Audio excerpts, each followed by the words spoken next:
Well, good morning, and I guess just hello, depending upon when you're watching this. But welcome to Split Informed and Split Smart. I am your host, Carl Roberts, and excited to be here for our show on WGSN-DB Going Solo Network. The intention behind Split Informed and Split Smart is to help all couples, amicable or hostile, to more easily reach positive, equitable, and peaceful agreements in their divorce. I believe that most everyone in their right mind or not, deep down wants peace, love, and equality in their post divorce life. And that no one person should be able to deny that from the other or their children. That is the principle upon which SplitSmart was founded, a tool that helps everyone, regardless of emotional or mental state, better stay on course for a peaceful and more joyous ever after. Before solving problems, you must first understand their root causes. For divorce, we know that the single difference between a good and ugly divorce is simply the presence of a bad actor. Bad actors can be one or both, man or woman, lawyer or litigant. We know that bad actors are good people who have gotten tripped up by their emotions, bad advice from friends, family, or lawyer, and often a personality disorder of being a narcissist or borderline. Today, our guest is Susan Bernstein, a high conflict divorce coach who lives in Rockland, New York, and has clients across the country. Susan also has an emphasis on divorce and co-parenting with special needs children when special needs children are involved, as well as a Jewish divorce. Welcome, Susan. Thank you. It's so nice to be here. I appreciate it. Well, I mean, I know you keep a pretty full plate these days, and so I certainly appreciate you working us into your schedule. So, give Susan, for our audience who does not know you, give us a little bit the background and how you got to this point of being a divorce coach. Of course. For 20 years, I was an educator, a school teacher, administrator, college professor, educational consultant. And in 2014, I filed for divorce and realized there was a need to help people. So I switched from educational consultant to divorce consultant. And a couple of years later, I learned about the Certified Divorce Coach program and went through that, as well as the High Conflict Divorce Coach program. And now I teach for both of those. So I coach individuals and I coach coaches as well. So my love of teaching and coaching is brought together. So you started your divorce coach journey in 2014. When did you? Yeah. So because you went through a divorce that I'm assuming wasn't the best. It was awful. One of the worst I've ever heard of. Yes. we all had that kind of feeling, and a lot of us do have that feeling. And that's what brings a lot of us into the space. How long did your divorce last? It was very contentious. So it was ongoing. It was a high conflict, high net worth battle with lots of litigation, and unfortunately, not as amicable as anyone would have liked it to go. And so, how many years did it last? It lasted more than 5 years, believe it or not. Yeah. Well, I mean, I'm at 9, so I certainly understand. And and I'm assuming that was several $100,000 just money going to the lawyers and not for your family or. It was actually over $1 million. We're in New York, and sadly, because it was a high net worth case and so many businesses involved and such high conflict, it really did hit over that $1 million mark, which is crazy to say. And obviously, you want to try to prevent that for people. Well, and it kind of goes to that old adage that nobody wins in divorce but the lawyers, right? Correct, sadly. And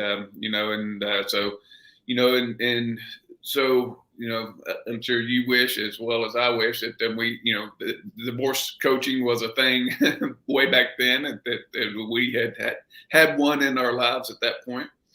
But yeah, so just kind of going through that experience and coming out of the backside, yeah, I mean. Again, it inspires a lot of us to kind of, we know it shouldn't have been that way for us, and we certainly want it. We know that we're trying to help our fellow man or woman to try to not have that same experience. So mean, but it's, tell us about a coach, a divorce coach, especially kind of in that high conflict space. Absolutely. Really, a coach is trained to help with the emotional aspect of divorce and prepare you for the financial and the legal aspect. Whether you're the one initiating divorce or the one who is blindsided by it, it's overwhelming, and you need to be able to think clearly and gain clarity and be prepared, and as you and I talk about, be organized to make the right decisions. So that's what a coach really does. They find you the right resources, save you time, money, headaches, help you communicate effectively, whether it's with your soon-to-be ex-spouse, your children, your mediator or attorney, financial person, anyone involved, and really help you come up with an individual strategic action plan, because every divorce is different, every couple, every family is different. So what was right for one might not necessarily be right for you. Yeah, and again, I think again, it's so easy for me, because divorce, even in the best of times, can be emotional, right? Yes. And with that emotion, and it's just one of those key things that can trip us up. And as we know, it just takes one. It takes two to tango, two for a successful divorce, and two for a successful marriage. But it just takes one to make something just go bad. And so, again, part of the preachings of SplitSmart is all about organization. So, so how do you see organization kind of coming in for when does somebody want to get organized from your perspective? Well, certainly related to decision making. A lot of times you cannot alter your divorce agreement. So you need to make sure that you have thought through these decisions, and you need to empower yourself with the knowledge. And I often say knowledge comes from the numbers. And that's where SplitSmart comes in, because SplitSmart helps people organize their finances so they can have that knowledge, so they can make the decisions that affect them, and if they have children down the road, that they won't regret. Yeah, and so it is the numbers, it is family, is your documents, and so part of where what I believe in, again, the earlier the better you get organized, because what you're just kind of like the title of the show is split informed and split smart. So how else are you going to get informed unless you start to get organized? Absolutely. It's so much easier to do it your way than to have to subpoena people and depose documents and people, and to bring in forensic accountants. It's just so much easier if things can be disclosed up front in the way that you have set this amazing tool that's such a great resource for so many people. Yeah, and specifically for the layman type person, just kind of, again, kind of, so from the money side of things, again, part of what, again, my preachings is, again, the earlier the better. Even before if you're the one kind of initiating it, kind of get your stuff together before initiating. And part of getting that stuff together is just knowing what your marital estate is. And you don't have to know that completely, but start to make a listing of your assets and debts, and just starting that list is the first kind of the piece to just getting your stuff together, right? Absolutely. So many people are scared because of the change and because of the question marks. And when you look at the numbers, the question marks become clear and they're answers. And you see what your financial future looks like. Certain states have formulas for child support or spousal support. They have different percentages for the add-on section. And really knowing your numbers helps guide you through the process and make sure that you can survive after divorce, whether it means having to sell your house or reduce what you spend things on, or getting a second money stream coming in so you can keep that lifestyle that you have. All these are considerations. And until you know your numbers, you can't guess. You need to look at those numbers, know the projections, the cost of living increase, and tax implications. And those numbers that people are gathering will help give them that information to make the question marks go away and the fear go away. And kind of regardless of what path your divorce takes, you got to get the numbers. You got to collect the data, collect the documents for those professionals to help you analyze and make those smarter decisions, right? Absolutely. Divorce really comes down to custody and finance. So, custody only if you have minor age children, and the rest is finance. And like you said, the debts play a role as well. So, figuring out, where everyone stands during that marital time and how the law in each state affects it. So you have, so you've been doing this since 2014, and so you helped. I'm assuming that you dealt with clients in many of the states. How many states have you had clients in? I haven't counted, but certainly almost all 50 states and about 7 or 8 other countries as well.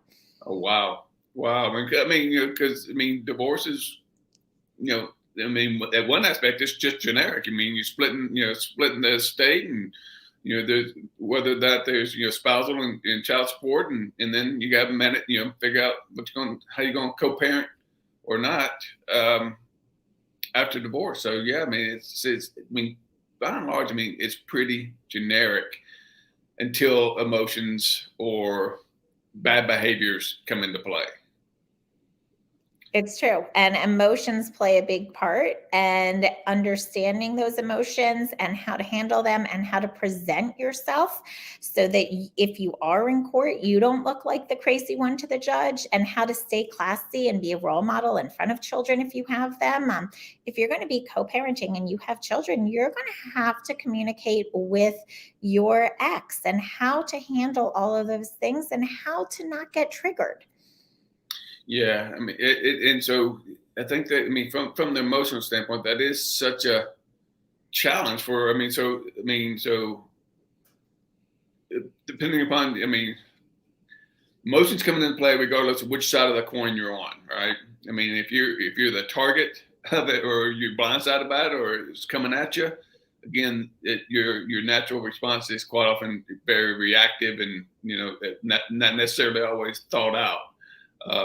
But if you're on the I don't want to use the word villain side, but if you're on the the bad actor side of things that are bringing it, again, the negative emotions that are coming to play is that.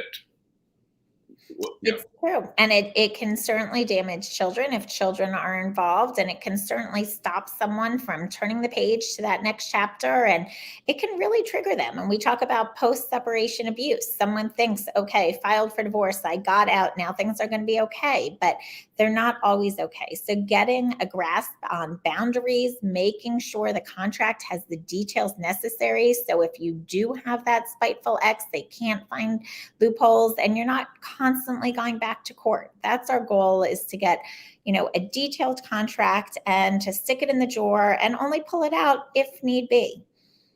Yeah, it's good to have something to kind of fall back onto. Even again with those amicable divorces, within a range. Again, from amicable to completely hostile. Really, kind of everybody else, even in the best of times, you need to have a plan. Need to have a good agreements, because everybody, it may not always be sunshine and roses later on. So you need to have something to be able to kind of fall back on. And I do think that different people are at different stages. So you might be going through the mad stage when your soon-to-be ex is sad, or you might be in the I'm ready to date stage when they're still trying to figure out how it is to be single, or how they're going to handle work and parenting time. So you're not always aligned at the same stage, and you do go through different stages. Yeah, absolutely. And it's yeah, again, and the ability doesn't matter especially if you're on that targeted side, that targeted side, and because it's dramatic, it's traumatic, and kind of managing that, especially when you're for a lot of us where your kids are at stake, and and that hostile parent is kind of using those kids in that. I mean, they become the collateral damage. We talk about these high conflict divorces, and people see them on the news sometimes. Unfortunately, in the very extreme cases where we get we get Hollywood, or we get on TV or in movies, we see what bad divorces are, and so it is part of our societal understanding, misunderstanding, but it just, people cannot really fully appreciate it until they've gone through it, before they go through it. And even our friends who kind of, they're with us at the side thing, no way this is going on. What'd you do? Yeah, type thing. Absolutely. And that is true, is that no one knows what happens behind closed doors, and people don't know how to respond. People know how to respond if someone dies. They don't know how to respond or what to say if someone's going through a divorce. So it definitely can be very hard to find that support system. And we do talk about, it's great to have a personal support system with family or friends or neighbors or coworkers, but you need a professional support system as well to help you get through it as smooth as possible. So how do you see, in terms of bad actors, well, first of all, let's just kind of start and think about, your client being the one on the receiving end. How are you advising them? How are you coaching them? How are you encouraging them? What's their responsibility in all this? Absolutely. Well, I am a trained high conflict divorce coach by Tina Swiffen, and she really teaches us to teach others. I'm also an instructor for her class as well, but it talks about what you have control over, what you don't. And one thing we know we have control over is our response to others' actions. So we talk a lot about boundaries. So that's something to really figure out and how to stand by. Certainly in the high conflict divorces, many people use the Our Family Wizard app or one of those parenting apps. So things can't be twisted and threats can't occur. And that can be used in court as well. We talk about documentation. Certainly the SplitSmart, you have information that can document there, but we talk about documenting with custody, documenting with situations, and really being able to present your case if it is before a judge, to let the judge know who you're dealing with, maybe profiling your ex and really helping your attorney understand as well, giving them a narrative of some really important things so they see the difference between, it's not just, oh, I hate my ex, we're getting divorced, to I'm dealing with a monster. I'm dealing with someone narcissistic or evil or really at that extreme. So helping the client prepare and deal with all those additional resources that come into a high conflict divorce. One of the things that, that again, I'm drinking my own Kool-Aid here from that perspective is, again, that it really kind of comes into the custody and the parenting plan. Parenting plan that all that includes, including custody, decision making, and all the miscellaneous stuff that you gotta, kind of have in mind. But so inherently, amicable couples figure this out easily enough every day, right? And inherently and innately, they are making two extremely important decisions when they get to that point, versus that they're separating time and money, custody and child support, to be able to solve both more easily between themselves. And on the money side, then they're making the clear distinction between adult benefit of money and child benefit of money. So they just don't have the conflict, because most of us want to be able to support our child to the best of our ability, but not many of us want to support the ex through child support. That's for spousal support. And so I'll stop right there because we need to take a quick break, but we'll come back and kind of talk about separating time and money when we get back. But this is Carl Roberts with the Split Informed and SplitSmart show, and our guest, Susan Bernstein, high conflict divorce coach. We'll be right back.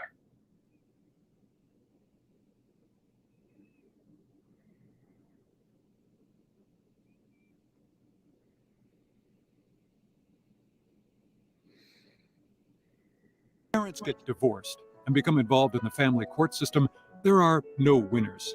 Everybody loses, especially the children. I know, because my custody battle lasted years, was completely unnecessary, and financially devastating. That experience inspired SplitSmart. SplitSmart is designed to empower both parents by giving them the structure they need to stay on course for a more peaceful and respectful co-parenting future. For less than amicable couples, our unique line item negotiation approach helps soften sometimes emotional stances into child-centered agreements that both parents can live with. Do you want your children to thrive and grow up with healthy, loving relationships with both parents? How much easier would it be if you could bypass the conflict and create a clear, supportive, and comprehensive co-parenting plan and schedule that's tailored specifically for your family? Can you imagine what it would be like if there were no arguments about money or child support? If any of this appeals to you, if you want to minimize the expense and drama of divorce, do yourself and your children a big favor and use SplitSmart to craft your co-parenting and support plans. And as an added benefit, even if you've done your best and still can't get all the way there, SplitSmart will have your information well organized, so a skilled mediator or family lawyer can efficiently help your family cross the finish line. Visit SplitSmart.com today to get started on creating a brighter and more joyous tomorrow for you and your kids.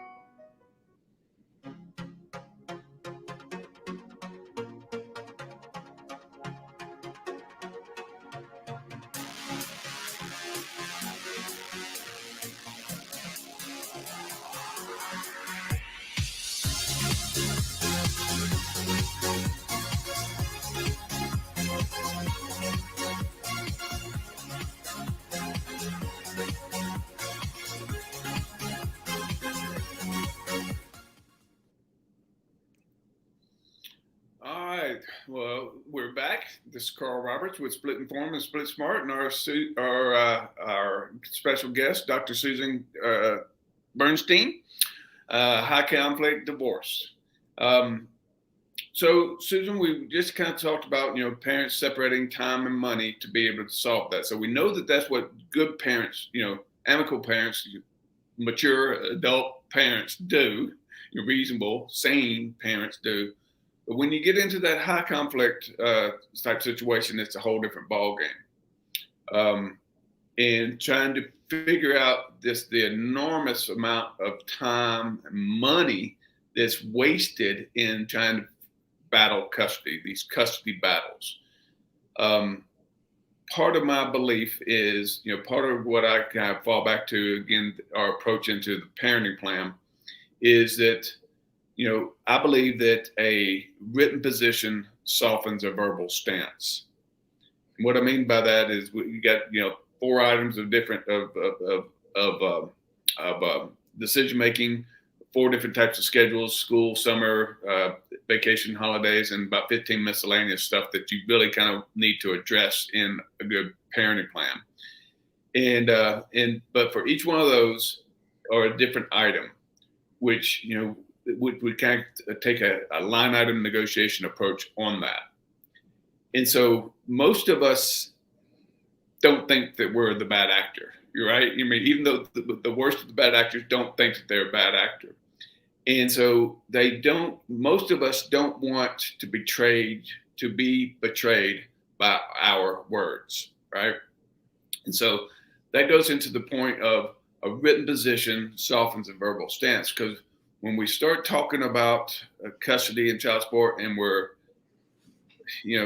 less than amicable, we start off from a very emotional position. And most of that is self-centered. Most of that's focused on us, not necessarily our children. But as we write down our positions on decision-making, schedules, and miscellaneous items, we don't want our words to betray us. We want we don't want the ex to be able to say, look, see, he's a narcissist. We want to be able to have our words reflect us as a good person. And so that naturally brings that position more child-centered, more central to really what is, a good agreement for everybody as a whole. So, long story short is the process is just trying to get to, to understand each other's position or have it documented their position. And that transparency of position, again, is one of the big ways to mitigate those bad actor behaviors. Lots more talking than I intended to do, but what's your thought on some of that?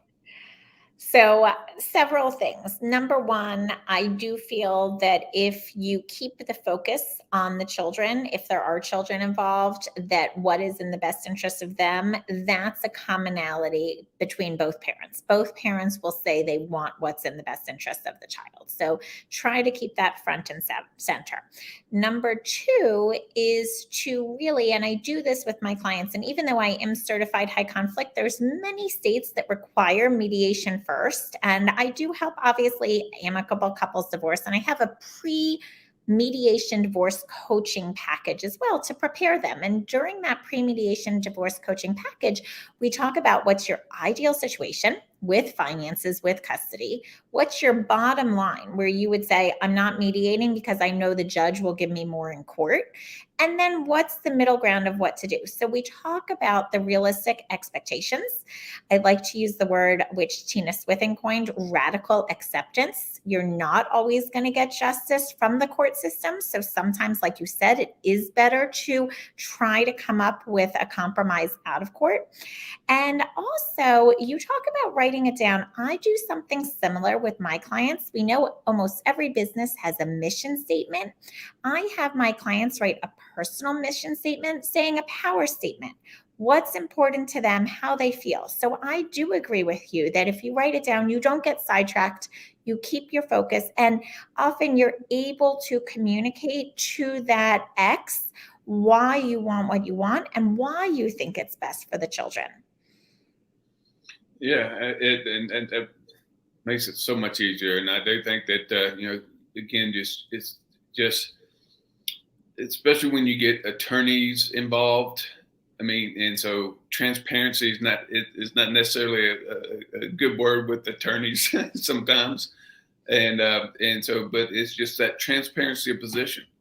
If we can put down what our position is, it's not constantly, one of the problems I have with best interest of the child is everybody kind of uses that as that false banner to, kind of it's all the subjectivity that, becomes that playbook to pit parents against one another. So I'm not crazy about the best interest of the child because, that's a whole nother conversation.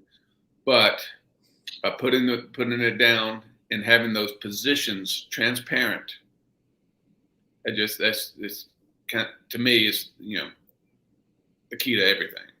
Absolutely. And I really think in most cases that is a realistic thing. Obviously, if there are restraining orders and domestic violence, you can't sit across the table from someone who you're scared of. And obviously, if you know someone is hiding or liquidating money, it's hard to try to negotiate when you know they're lying. So as long as it's not a safety issue or a fraud issue, I believe what you're saying can and should happen. Well, I mean, even in those circumstances, again, because you're doing it online, and so that protect them, unless you have these no contact orders that kind of prevent that communication. I mean, so I think it helps mitigate the power plays and the power plays of of threat, of violence, of allegations, and so, but it's just getting it down. So, okay, well, what do you want? For the individual, it's good to know what we want, like you said, in some of your pre-mediation package, and then to make it clear what the other wants, instead of constantly moving the goalposts, helps everybody. And I do agree that no one should feel backed into a corner. Very rarely is there only one option. Most of the time, we can find several different things. And even if it has to be tiered, whether it's a custody tiered plan where once the child gets to this age, then there's more overnights, or whether it's a financial plan, you can stay in the house until this long once the child graduates or something like this. So there's a lot of ways to be creative. And as you said, when you stay out of court, you do have the opportunity to be creative with your negotiations. And they do find that when someone goes to court, research has shown very often one of the parties will appeal it, versus when they are trying to make these decisions together, they agree on it and they stand by the decisions they agree on. They kind of stand the test of time type thing. Yeah, I mean, it's just, I mean, it's just, I mean, again, we know, I mean, to me, contested custody is about, rarely ever about the best interest of the child. It's most always about money, control, and or hatred. And sometimes all three come to play. And so that gets back to the point of, if you can remove the financial incentives of custody, which also comes with the control incentives of custody, or sometimes the benefits of being able to exact your revenge on the other in custody. The more you can mitigate those incentives, the better off everybody is. Certainly, we don't want it to put the children in danger, and we also don't want to emotionally or psychologically harm them by using them as pawns and by being strategic with these young minds, because it really does take a toll on them. So you're right. Absolutely. I mean, PTSD is unless you've been in the space, people don't understand that people can have post traumatic stress syndrome. That right? PTSD disorder, stress disorder, yes. disorder in divorce, and it certainly can affect the kids. I mean, I think you and I certainly believe, and most professionals in the space believe that children thrive best with two healthy, loving relationships with both parents, and above all, their safety should be paramount importance above all. Correct. And then the second importance is to protect those relationships, and that's and I think that's what several states are starting to move towards now. We've got Arizona, Kentucky, Arkansas that have put in more of a rebuttable presumption of equal parenting laws that, again, where couples can figure out whatever works best for them outside of court. But if you're going to come to court, then and one parent's trying to, gain more custody or more control over that, then they need to be able to justify or prove that that the other parent's not necessarily fit or safe. And you are right that by having that rebuttable presumption of equal parenting, it kind of gives everybody that backstop, that backboard to be able to kind of, okay, well, this is where we're starting from. Yes, every state is different. I have clients who have multi-state divorces, and I have clients who have multi-country divorces, and it can get really, really, interesting figuring out who has jurisdiction. And some people use the state laws to their advantage depending on where they file. They might strategically move to a state that gives, for example, New Jersey really does give 50-50 custody nowadays. So someone might move to New Jersey and then file divorce knowing that. Yeah. And, and I'm not familiar with New Jersey, but again, so a lot of states like to think that they are 50-50, but they don't really have it, codified in their statutes. Trying to get that here in Colorado, but it's a battle, it's a game, and what people don't understand when they started, when these bad actors started, that it's not just a one-time fight. I mean, this is stuff that persists and has long-lasting effects on the children and on one's own happiness. I mean, we like I say in kind of the opening, we all want, the deep down, regardless of how nuts we may be, we all want peace, love, and equality. Or at least, and if we don't, then we probably need to be institutionalized. And that is what I say to my clients. If your spouse is stable, everything will be fine. It gets high conflict when you're dealing with someone who's unstable, whether it's a mental health condition or an addiction. But that's where it gets complicated and hard to talk logically with someone who's unstable. Yeah, and it does boggle the mind. It does just absolutely boggle the mind, and it goes both ways, right? I mean, it's a two-way street on, for the genders. I mean, men could be the bad actors as well as women could be the bad actors. Absolutely. I have clients that are men and women, the money maker, the non-money maker, and really figuring out who is telling the truth. And I'll be honest, so many judges are numb to the word narcissist and numb to it. It takes them a long time to figure out who has the mask and who the real victim is, if there is a victim in that couple. Yeah, I'm not a big advocate of or a big. I've lost some of my respect for the judiciary in this journey because so probably in New York and New Jersey, I think it's the same. I mean, there's no requirements for training for those judges before they sit on the family court bench.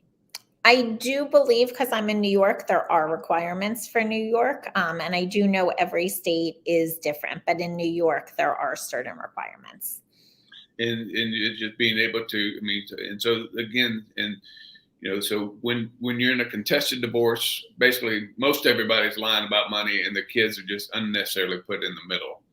And I do have some empathy for those judges who are trying to it's their role. I mean, I think, obviously most judges are really good people and they should really want the best for their constituents and certainly for the children.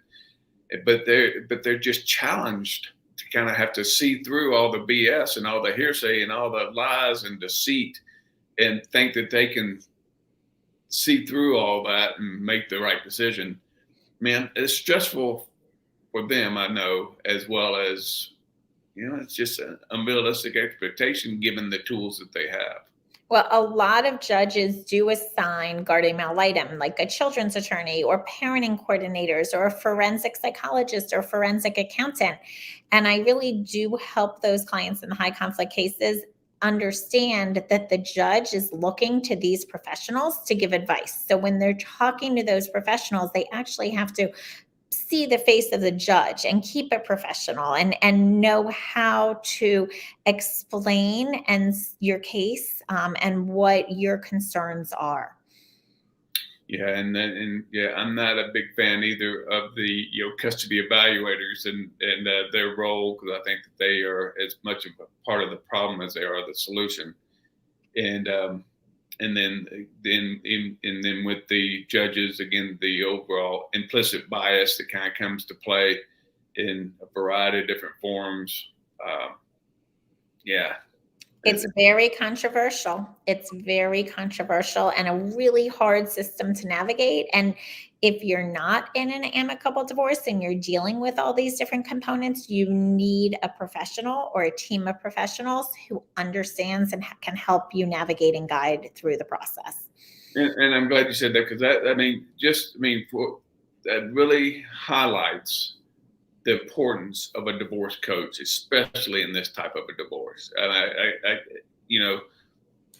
I cannot stress for our audience, men and women, the importance of having a divorce coach in to help, again, because we're in the middle of that fire, and for somebody to be able to kind of help you step back emotionally, to a degree, legally, as well as financially, step back from it all, take a breath, calm yourself, respond instead of react, inform yourself, we'll take it off for that. Give yourself some more plugs, Susan. Thank you. Well, I can say you're right. And that's why I do work day, night, and weekend. I'm available for my clients when they need. I always give a complimentary session to everyone. It is my phone number. They can call 551-444-2609. They can find me on my divorcecoachplus.com website. Everything is confidential, non-judgmental, and the first call is complimentary. So I'm here to help people get through it. This is my calling. This is my why. This is me taking lemons and making lemonade, and here to help people. Well, Susan, that's awesome. I really so much appreciate the work that you do and a lot of your compatriots in the divorce coaching space. It is just, again, I wish it had been around and a thing when I started it down my path, but it those who on either side of that coin, and especially those who are on the more difficult side of it, and it's coming at you, you need a good person in your corner, and I just can't stress enough how important it would be to, especially the higher conflict, the more you need a divorce coach. So with that said, Susan, thank you so much again for being here. Real quickly, just to reiterate your contact information for the audience, please. Sure, it's my pleasure. 551-444-2609, day, night, and weekend, or divorcecoachplus.com, PLUS, all spelled out. Thank you. Very good. Well, very good. Well, this has been Carl Roberts with the Split Informed and SplitSmart show. Join us next week on February 8th and we'll have one of one of the people that Susan works with, Bob Vana of Vesta Divorce. Anyway, so Bob's got a really great thing going on in building a better way to divorce kind of across the country.